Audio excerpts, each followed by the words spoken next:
তবে খুশি হবে নগদে বেশি, কারণ ঘন্টায় ঘন্টায় আছে গিফট জেতার সুযোগ। আমার মেয়ে গিয়া বলছে, মা আজকে মিস করে গেছি, আমার এমন চাকরিও আমাকে নিয়ে আমার এমন করছে, ছেলেরা করছে না।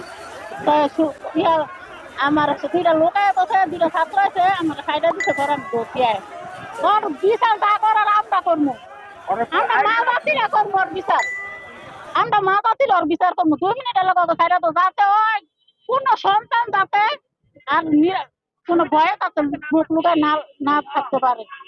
আর অগমত মানুষ যাতে আরেকটা মায়ের শরীরে কাজ করার আগে তাতে দুইবার ভাবে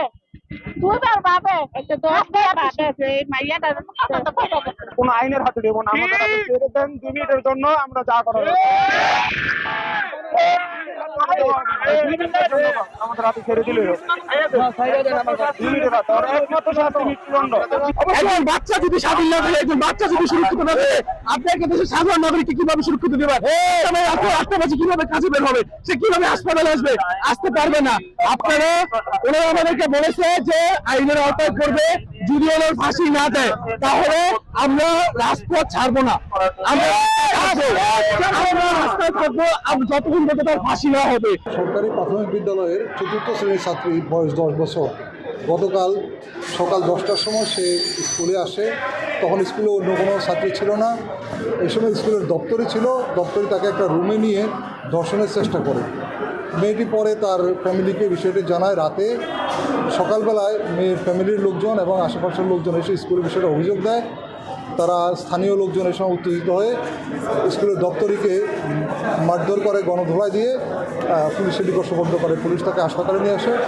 হাসপাতালে সে চিকিৎসাধীন অবস্থায় আছে। এই অবস্থায় স্থানীয় লোকজন দর্শকের ফাঁসির দাবিতে হাসপাতাল ঘেরাও করে আছে। এলাকাবাসী যারা সচেতন নাগরিক যারা তার শাস্তি দাবি করেছেন, তাদের পক্ষ থেকে তার পরিবারের সদস্যদের সাথে, অভিভাবকদের সাথে আমরা দীর্ঘ সময় নিয়ে কথা বলেছি। সেখানে আইনশৃঙ্খলা বাহিনী ছিলেন, এসিলেন্ট সাহেব ছিলেন, আমরা সকল এডিএম স্যার উপস্থিত আছেন, এখানে ওসি সাহেব আছেন সদর থানার, এবং আরো আর্মির সদস্যরা আছেন, প্রত্যেকে এখানে উপস্থিত আছেন। আমরা সকলে সম্মিলিতভাবে তাদের কাছ থেকে যে দাবিগুলো পেয়েছি সেই দাবিগুলো এখন পরে শোনাচ্ছি, এবং সেটা যাতে বাস্তবায়িত হয় সেক্ষেত্রে আমাদের সহযোগিতা থাকবে। আমরা যেন যথাযথ ব্যবস্থা নেওয়া যায় সেই ব্যবস্থা ইনশাআল্লাহ গ্রহণ করবো। শিশু যে বাচ্চাটা সে সকালে স্কুলে গেছে, স্কুলে যাওয়ার পর তাকে যেমন সে একলা ছিল, স্কুলে আর কেউ ছিল না, তাকে নিয়ে দোকানে নিয়ে গেছে। দোকানে নিয়ে গিয়ে তাকে উল্টাপাল্টা আর কি যা বলবো করছে। পরে আর কি সকালবেলা নিয়ে সবার রাত্রে বেলা জানতে পারছে শিশুর কান্নাকাটি পর্যন্ত শিশুর অবস্থা খারাপ। পরে জানতে পারার পর ওরা গিয়ে আবার সকালে গিয়ে ধরছে, পুলিশ আবার এটা কোনো মানে